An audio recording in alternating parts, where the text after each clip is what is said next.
अस्सलामुअलैकुम, I am Nasir Khan. Welcome to C S S my vision. इस वक्त हमारे पास सब्जेक्ट है इंग्लिश प्रेसी एंड कंपोजिशन, और इसके अंदर हम डिस्कस करने वाले हैं कलेक्टिव नाउन और काउंटेबल नाउन और अनकाउंटेबल नाउन के बारे में। उसके साथ साथ जो है हम थोड़ा सा कलेक्टिव नाउन के रूल्स के बारे में भी डिस्कस करेंगे। इससे पहले हम लेक्चर नंबर 1 के अंदर पार्ट्स ऑफ स्पीच का इंट्रोडक्शन कर चुके हैं। 2 के अंदर प्रॉपर नाउन और कॉमन नाउन के दरमियान डिफरेंस कर चुके हैं, उनका इंट्रोडक्शन भी। और उसके साथ साथ लेक्चर नंबर 3 के अंदर हम कंक्रीट नाउन और अब्स्ट्रैक्ट नाउन के दरमियान डिफरेंस और उनका जो इंट्रोडक्शन है वो कर चुके हैं ग्रामर सेक्शन के अंदर। तो ग्रामर सेक्शन के अंदर हमारे पास लेक्चर नंबर 4 है, और इस वक्त हम डिस्कस करने वाले हैं कलेक्टिव नाउन, काउंटेबल नाउन और अनकाउंटेबल नाउन। तो कलेक्टिव नाउन क्या है? कलेक्टिव नाउन एक यूँ समझ लें, एक ऐसे नाउन को कहते हैं, एक ऐसे वर्ड को कहते हैं जो दिखता सिंगुलर है, जिसे अगर हम महसूस करें, जिसे अगर वर्ड को देखें तो वर्ड इसका सिंगुलर होता है, लेकिन ये रिप्रेजेंट करता है, जो ये प्रेजेंट करता है वो ग्रुप ऑफ समथिंग को प्रेजेंट करता है। यानी वर्ड सिंगुलर होगा लेकिन ये प्रेजेंट किसी चीज़ के ग्रुप को कर रहा होगा। फॉर एग्जांपल लोगों का ग्रुप होगा, पीपल का, एनिमल्स का ग्रुप होगा, या फिर यूँ समझ लें किसी भी बेजान अशिया का ग्रुप, आइडियाज़ का ग्रुप भी हो सकता है, कॉन्सेप्ट का ग्रुप भी हो सकता है। तो ग्रुप ऑफ समथिंग को जो रिप्रेजेंट करता है उसको हम कहते हैं कलेक्टिव नाउन, लेकिन दिखता क्या है? सिंगुलर। अब यहाँ पे एग्जांपल लें तो जैसे कि टीम। अब अगर हम क्रिकेट मैच की टीम देखें तो 11 प्लेयर्स होते हैं एक उसकी टीम के अंदर। अब यहाँ पे टीम जो वर्ड है TEAM, यहाँ पे सिंगुलर नजर आता है, लेकिन ये रिप्रेजेंट कर रहा है 11 मेंबर्स को। उस टीम के 11 मेंबर्स को रिप्रेजेंट करता है एक सिंगुलर वर्ड जो कि क्या है? टीम है। अब बजाते खुद टीम दिखता क्या है? सिंगुलर, लेकिन रिप्रेजेंट कर रहा है ग्रुप ऑफ मेंबर्स को।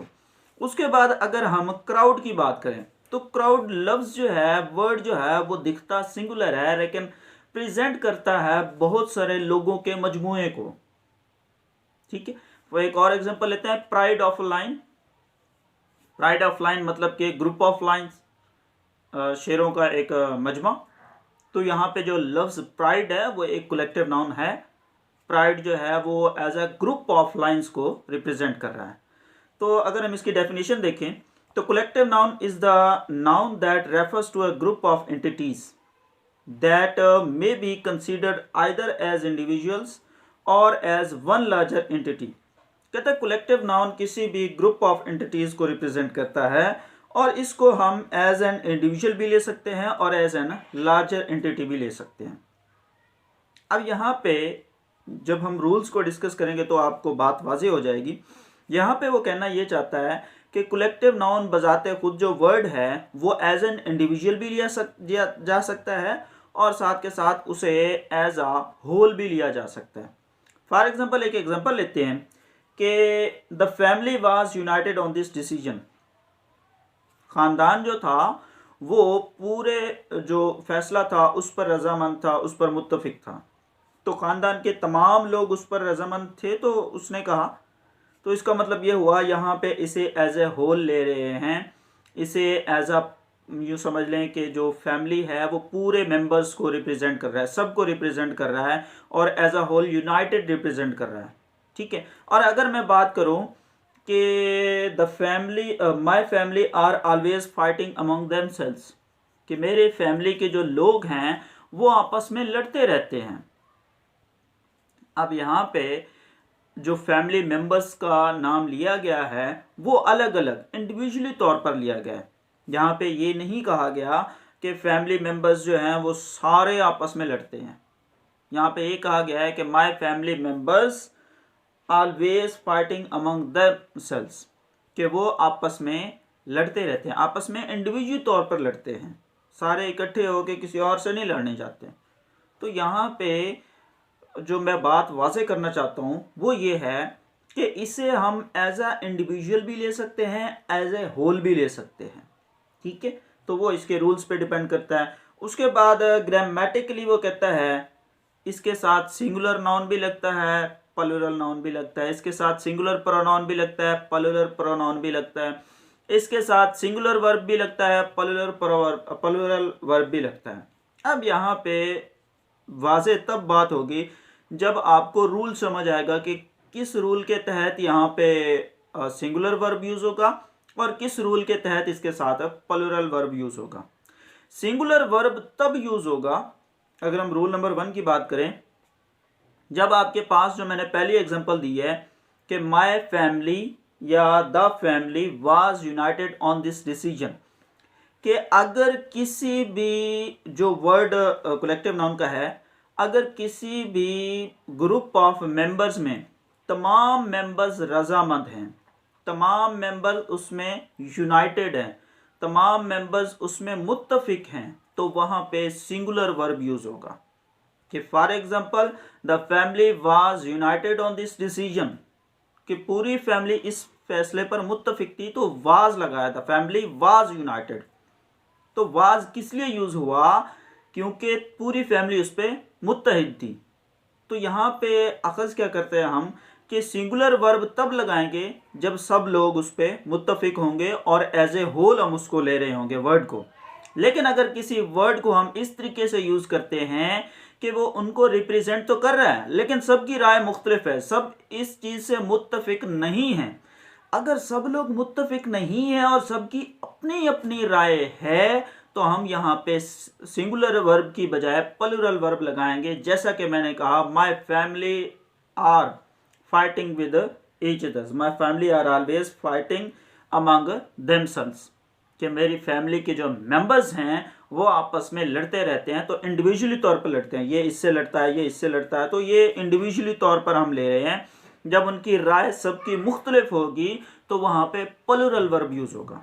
तो एक बार फिर से मैं इस रूल को रिमाइंड करा देता हूँ आपको कि जब आपके पास सबकी राय इकट्ठी होगी, सबको आप एज ए होल ले रहे होंगे, सब किसी चीज़ से रजामंद होंगे, सब किसी चीज़ से मुत्तफिक होंगे, तो जिस वर्ड को आप एज ए होल ले रहे हैं उसके साथ सिंगुलर वर्ब यूज होगा। और अगर किसी ऐसे वर्ड को आप ले रहे हैं जिसके अंदर जो मेंबर्स हैं उनकी राय मुख्तलिफ है, वो ज़ाती तौर पर अलग-अलग हैं लेकिन शो करते हैं किसी एक ग्रुप को, ज़ाती तौर पर एक नहीं हैं, ग्रुप को शो कर रहे हैं, तो उनके साथ जो है वो प्लूरल वर्ब यूज होगा। उसके बाद अगर हम लास्ट में एक और रूल की बात करें तो इसका एक और रूल ये है कि किसी भी सेंटेंस के अंदर आपके पास जो कलेक्टिव नाउन है, अगर स्टार्ट में उसने सिंगुलर वर्ब लिया है तो उसके साथ प्रोनाउन, उसके साथ सेकंड वर्ब या समथिंग एल्स जुमले के अंदर कहीं पे भी हमेशा सिंगुलर ही यूज होगा। स्टार्ट में सिंगुलर है तो बाद में भी सिंगुलर यूज होगा, स्टार्ट में अगर प्लूरल वर्ब यूज कर रहे हैं तो बाद में भी प्लूरल वर्ब यूज होगा। दूसरी बात कि अगर आप वर्ब सिंगुलर ले रहे हैं तो प्रोनाउन भी सिंगुलर होगा, अगर आप वर्ब प्लूरल ले रहे हैं तो प्रोनाउन भी प्लूरल होगा, या तो दोनों प्लूरल होंगे या दोनों सिंगुलर होंगे।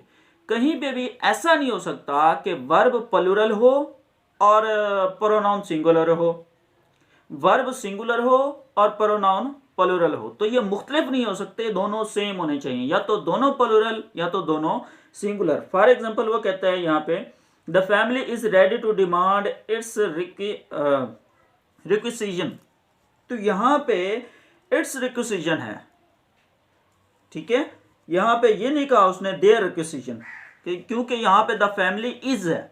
अगर द फैमिली वर होता, द फैमिली आर होता, तो फिर यहाँ पे हम देयर लगाते, आर की बजाय क्या लगाते, देयर लगाते। लेकिन यहाँ पे हमने चूंकि स्टार्ट में वर्ब इज लगा हुआ है तो बाद में हम देयर की बजाय इट्स लगाएंगे, क्योंकि स्टार्ट में सिंगुलर वर्ब है तो बाद में भी सिंगुलर प्रोनाउन यूज होगा। उसके बाद अगर हम काउंटेबल अनकाउंटेबल नाउन की बात कर लें, थोड़ा सा इसके एग्जांपल मैं आपको बता देता हूँ कलेक्टिव नाउन की, जिसमें कमेटी आ जाती है, जिसमें टीम आ जाती है, जिसमें कुछ चीज़ों का फ्लॉक आ जाता है, क्राउड वाला लफ्ज़ है, ठीक है। उसके बाद कंपनी है, एनिमी है, ठीक है, और पब्लिक है। तो ये तमाम वर्ड्स जो हैं ये किसके लिए यूज़ होते हैं, कलेक्टिव नाउन के लिए। उसके बाद हम काउंटेबल और अनकाउंटेबल नाउन की बात करें, तो ऐसे तमाम नाउन्स जिसको गिना जा सकता है, जिसको काउंट किया जा सकता है, the nouns which can be counted, तमाम नाउन्स जिनको काउंट किया जा सकता है उसको हम काउंटेबल नाउन कहते हैं। जैसे कि पेंसिल, पेन, बुक, ठीक है, ये तमाम टीवी, टेबल, समथिंग एल्स जिसको काउंट किया जा सकता है उसे काउंटेबल नाउन कहते हैं। और ऐसी तमाम नाउन्स जिनको काउंट नहीं किया जा सकता, जिनको काउंट नहीं किया जा सकता उसको हम कहते हैं अनकाउंटेबल नाउन। जैसा कि मिसाल के तौर पर अगर हम बात करें मिल्क, अब मिल्क को मैयर तो किया जा सकता है, काउंट नहीं किया जा सकता। यदि 1 कतरा, ये 2 कतरे, ये 3 कतरे, नहीं, उसे गिना नहीं जा सकता, मैयर किया जा सकता है। उसके बाद अगर हम साल्ट की बात करें तो साल्ट को मैयर किया जाता है, 1 ग्राम, 2 ग्राम, 3 ग्राम, 4 ग्राम, 50 ग्राम, तो ये मैयर किया जाता है। उसे राइस को मैयर किया जाता है, एयर को मैयर किया जाता है, डीजल को, पेपर को, चीज़ को, जितनी भी चीज़ें हैं जिनको मैयर किया जाता है लेकिन गिना नहीं जा सकता, जिनको गिना नहीं जा सकता उसको हम कहते हैं अनकाउंटेबल नाउन्स।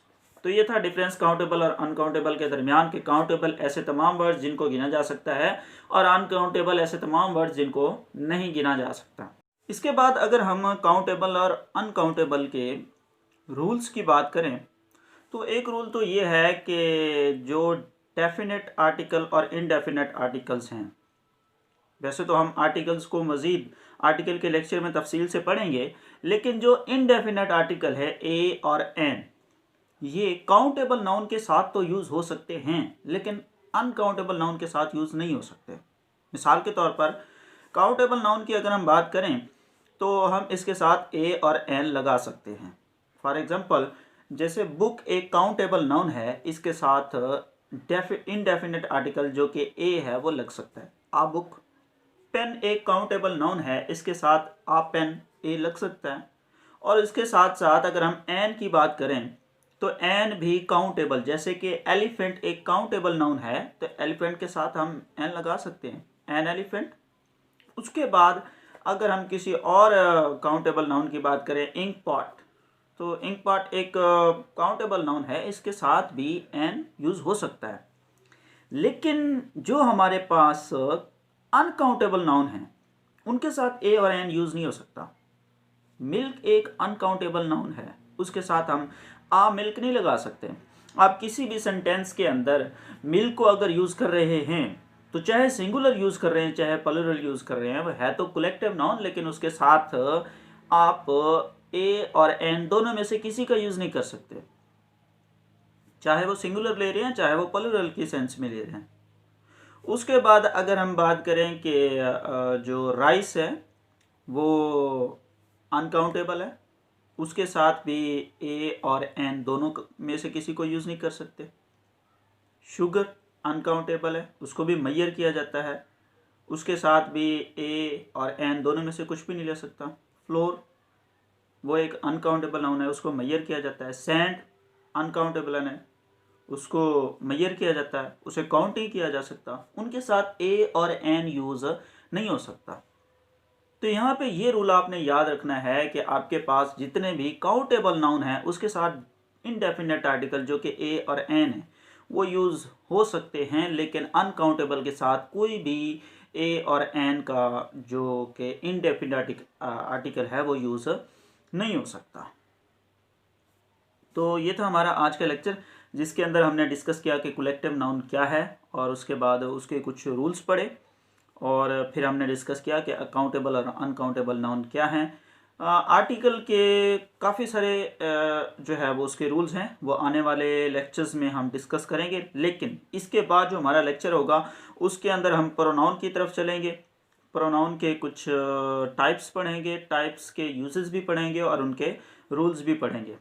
फिर ऐसे ऑनवर्ड हम एडजेक्टिव्स की तरफ, फिर एडवर्ब की तरफ और ऐसे ऑनवर्ड चलते जाएंगे। अगर तो आप हमारे तमाम लेक्चर्स हासिल करना चाहते हैं तो आपको ये चैनल सब्सक्राइब करना पड़ेगा ताकि आपको डेली नोटिफिकेशन मिलते रहें।